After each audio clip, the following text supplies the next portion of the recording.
I'm not going to talk too long. You probably, dads need to go eat. Restaurants. Hey, that's Father's Day, but really I'm celebrating a much more important thing. It's Coco's 9th birthday. So I told my wife I'm not going to take away from Coco's birthday. This is her day. So she's picking lunch, Cafe Rio. That's what she wants. We're going to Cafe Rio. And then we're going to go to tonight we're going to go out to a park, and she's going to open presents. It's going to be great. So it's her day. So I will gladly step back for her. Okay. I'm going to talk a little bit today and encourage you, hopefully. I'm going to start with Matthew 5, the Sermon on the Mount. Let me just read these to you. Starting from verse 1. When Jesus saw the crowds, he went up to the mountain. That's a good place to go, actually, if crowds are coming after you. Go up to the mountaintop. And after he sat down, his disciples came to him. Matthew 5, verse 2. He opened his mouth and began to teach them, saying, this will preach itself, honestly. Blessed are the poor in spirit, for theirs is the kingdom of heaven. Blessed are those who mourn, they shall be comforted. Blessed are the gentle, for they shall inherit the earth. Blessed are those who hunger and thirst for righteousness, for they shall be satisfied. That's what we talked about last week, John. If you're hungering, you're thirsting, God says he will satisfy you. Blessed are the merciful, for they shall receive mercy. Blessed are the pure in heart, for they shall see God. I've said that to young men before who are having a hard time. Man, I can't hear from God. My prayers seem like I'm hitting a wall. And I've said, man, blessed are the pure in heart. You want to see God?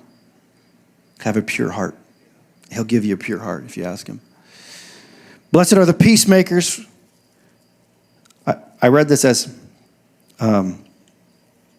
pacemakers earlier, but it's not. Blessed are the pacemakers, for their heart shall be revived. Blessed are the peacemakers, for they shall be called sons of God. Notice it's peacemaker, not peacekeeper. Big difference. Peacekeepers are not kingdom. Peacemakers. Blessed are those who have been persecuted for the sake of righteousness, for theirs is the kingdom of heaven. One time I was with Larry Titus, and who's one of our apostolic advisors to our church. Larry Titus he's this amazing older gentleman. He's like 81, 82. He's preached here a few times. Larry's the kind of guy that just gives advice without being asked. I'll be in a car with him and he'll just give me advice. And one time I was with him and we had gotten an alert. Carly got an alert on her phone of a Google Yelp, like a Google review for our church. So she goes to her phone, but she got it and she's like, oh, did you see this review? So then I read it with Larry there, and I'm reading how terrible of a church that we are and how terrible of a person the pastor is, and Chris says blah, blah, blah, blah, and he thinks he's so holy, but he's just blah, blah, blah, blah, blah, and I'm laughing. Now Carly's getting upset. Wives get a little more hurt. Who is this? She looks up this person, social media, I'm like, and she's like, oh, that makes sense. She's looking at her social media. And I'm reading it, and I'm laughing. And Larry Titus, he starts laughing. He goes, man, this is so great. He kind of used this verse out of context. He's like, blessed when you're persecuted. And I'm like, yeah, I don't mind being persecuted for righteousness. There is a blessing that comes with it.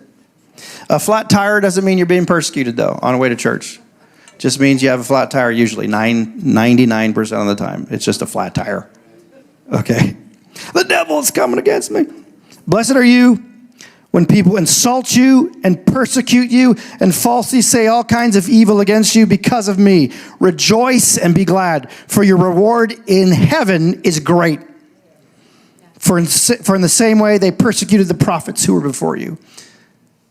Sermon on the Mount. Man, you could sit on that for days, weeks, months, years, and just let the words of Jesus just infiltrate your spirit, your soul, your mind, and just that's it. It's amazing. But then Jesus says something very interesting in verse 13. He says this, you are the salt of the earth. It's not a question, it's a statement. The question comes after it. The next line he says, but I want to focus on the statement, you are the salt of the earth.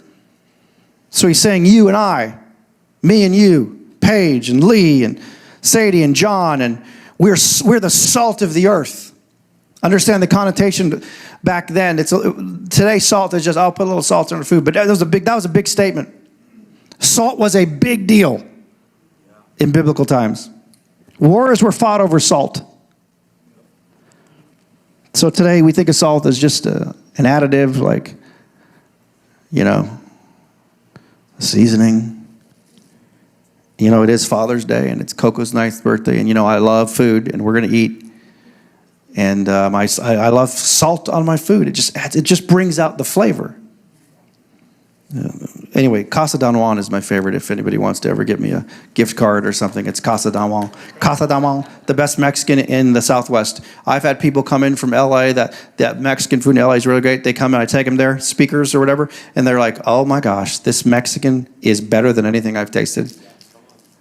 Maybe Tijuana's better. My son would say Tijuana's better, right? A little bit.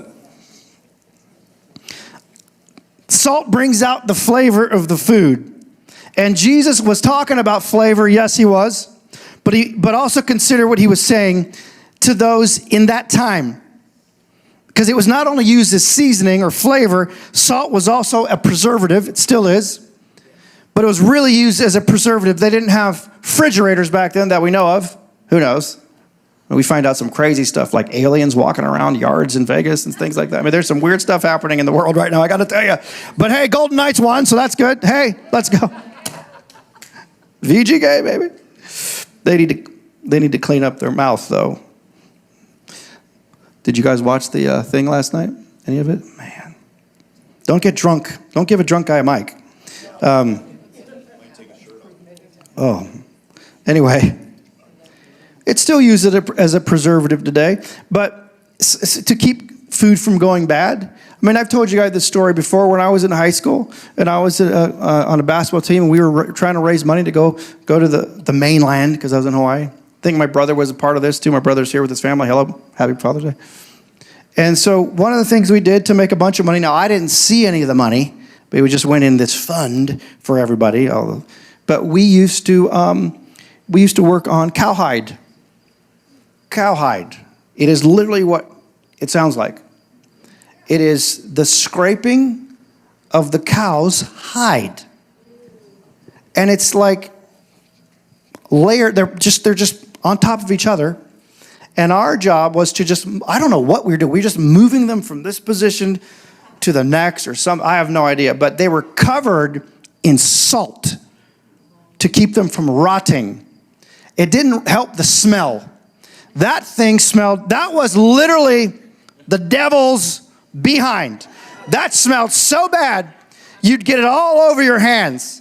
And it would stay for days, and it was all over your body. That's how bad it was. And am I helping you? What are you eating, an apple there? It was so bad. But the salt, there were big old chunks of salt, not the little salt, the big salt pieces, right? And it would keep the cowhide from rotting. Another thing salt's used for, especially in biblical times, was to cleanse and to heal. So Jesus is saying to these people, you are the salt of the earth. What is he saying? You are the seasoning of heaven to a lost generation. You bring healing to those who are broken. You preserve those who have been rotten in sin, and you're saying, I have heaven's preservatives for you. It's not just simple. I mean, the salt. It's like this gamut of things that God is saying with those one words. You are the salt of the earth. Jesus was baptized where? River Jordan River, very salty. I've never been to Israel. We're planning an Israel trip, by the way, in a couple years to take about 20 people from our church. If anybody's interested, start saving money now. My goodness. But we're looking to do that in a couple years. Anybody want to go to Israel with us? Yes. It's going to be so cool. Hey, also, by the way, really early save your date. January 11th through 13th, we're taking this thing on the road. And we're doing our first encounter conference outside of the state. We're going to Florida, central coast of Florida. We're doing Encounter Conference Florida. And so we got a bunch of the band coming, and we're taking some people. So we'd like to take a few people. We don't want to leave nobody here on that weekend. But if anybody is interested in coming to that, let me know, and I'll get you the details. But that's going to be really fun. We're going to just release the sound of heaven. We're going to release our sound to the alligators. It's going to be great. So Jesus was baptized in the Jordan River. The Jordan River is very salty, but it's not as salty as the Dead Sea or the Salt Sea, right? The Jordan River flows into the Dead Sea. The Dead Sea then goes nowhere else. That's why it's called the Dead Sea. But the reason why it doesn't continue to get bigger is because the water just evaporates. And so the Dead Sea has 25% of the Dead Sea is salt. 25%. You can't drown. You float. Anybody been to the Dead Sea or the Jordan River? It's very similar, right? So the average, the Pacific Ocean, has 3% salt. And it's pretty salty. So imagine jumping from 3% to 25%. But Jesus got baptized in the Jordan River. Of course, John the Baptist did it. And a lot of people got baptized in the Jordan River. A lot of people went to the Jordan River and the Dead Sea to get healed. Remember the story in the Old Testament? Naaman, the prophet, I believe Elisha told Naaman, go to the Jordan River and 7 times dunk yourself in the water. It made sense to Naaman. It made sense because people would go there and they would get healed or they would get cleansed. And so Jesus, I find it interesting that Jesus didn't start his ministry until he was baptized with salt and water. See, Jesus set the example. You're the salt of the earth. Jesus was the salt of the earth.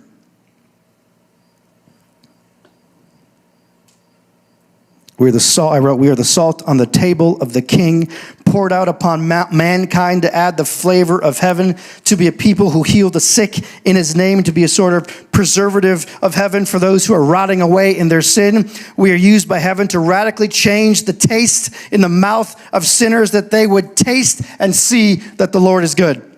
We're not the main course. Jesus is. We're just the seasoning. All we are is just walking revival. We're just walking revival of sons and daughters. Ephesians 2:10 says we're also his workmanship, created in him, what? For good works that God prepared beforehand that we would walk in them. We are fashioned. This is who we are. We are fashioned for revival. Fashion means to give a particular shape or form, to make, to accommodate, adjust, adopt. Check this out. In a warlike fashion. I think it's pretty cool. Remember we talked a couple weeks ago, God forming Adam? How strange was it that he formed mankind out of the dirt? But it's not God just went poof, here's Adam. It says he formed Adam out of the dirt. So can you see God going down and grabbing the dirt and forming him into this man and then breathing life into him? And like Adam being formed by God and being fashioned by God, we are also being shaped, formed, adjusted, adapted, and made in a warlike fashion to not just release revival, but to be revival. We can't help it, guys. It's who we are. We are revival. We are the salt of the earth. The core value of this church is what? Worship. Yeah, that's true. Presence. That's true. But we want to release the love of the Father. And for sons and daughters to know who they are, it's imperative to know who you are in order to release who you are. Hear that. It's imperative to know who you are in order to release who you are. John 7:37 says this, "Then on the most important day of the feast, the last day, Jesus stood and shouted out to the crowds, 'All you thirsty ones, come to me. Come to me and drink.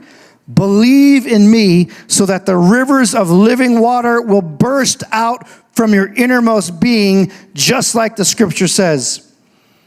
You know how it is. We believe this. You release what you carry. Not only are you salt and light, Jesus says, you're also a river of living water.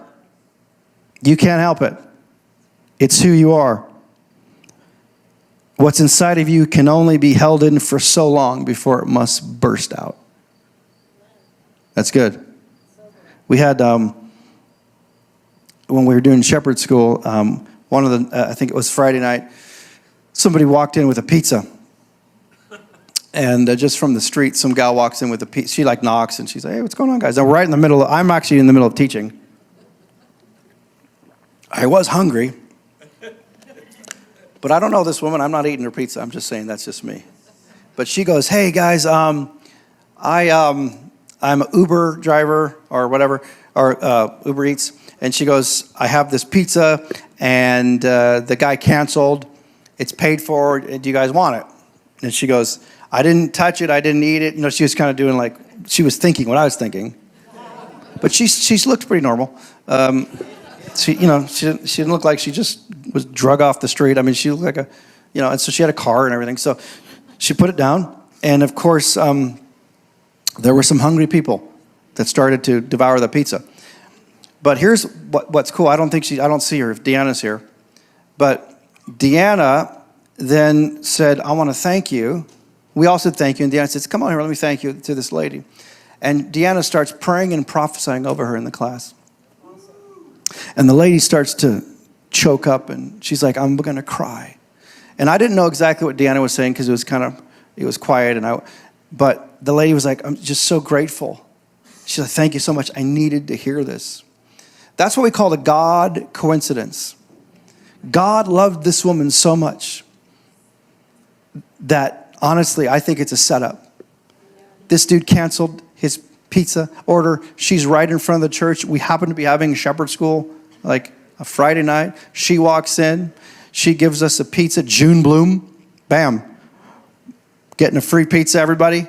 And then she's prophesied and prayed to, and possibly a moment in her life that she'll never forget. Why? Because it's who we are. Deanna represented was a great example right there. What's inside of you must come out. It's just, you cannot hold this in for too long. Jesus says the rivers will come bursting out of you.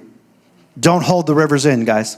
Release the sound that God has given you. Like what Pastor Zach said, right? And Myrtle said, apologize for who you are and the sound you carry. Apologize for stupid things and saying dumb things. I've had to do that 10 times a day.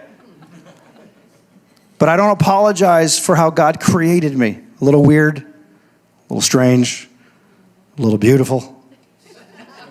Amen. Whoa, Pam. John G. Lake's a great example of this. You guys know John G. Lake? John G. Lake, man. Had this great healing ministry in Spokane, healing rooms, started the healing rooms. There were over 250,000 confirmed healings in a 10-year span. 250,000. In 1918, Spokane was dubbed the healthiest city in America.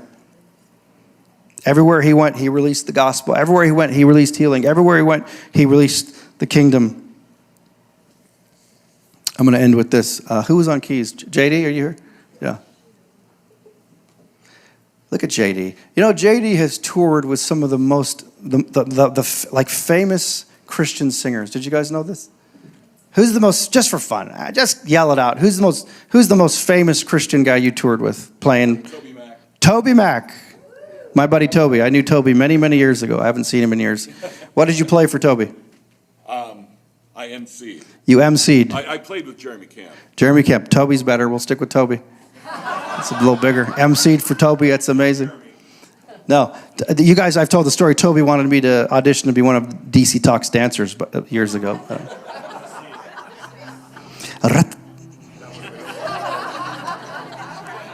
My life would have changed. Paige?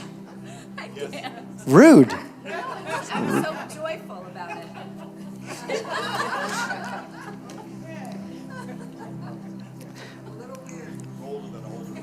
I want to end with this. Okay, I want to encourage you, the salt of the earth, the water. Man, you carry Jesus. You carry Jesus. You carry heaven wherever you go. But I feel like there are people in this room who are saying, I don't see myself like that. It doesn't feel like that. It's one thing after the other. I cannot, my faith is just, I'm stuck. And as I was reading and preparing this week, I was brought to the story of Cyrus. Cyrus was an unbelieving Persian king who God called and said, I want you to send my people back to Judah to rebuild my temple. And I want everything back in the temple. All the gold, all the silver, everything I was taken, I want it back. And I want you to call the Levites, call the worshipers first.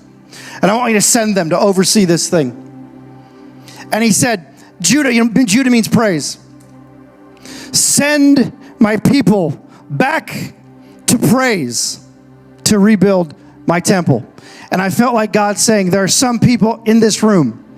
It's time to go back to worship and to praise. Go back to Judah and rebuild the things that has been stolen from you by the enemy.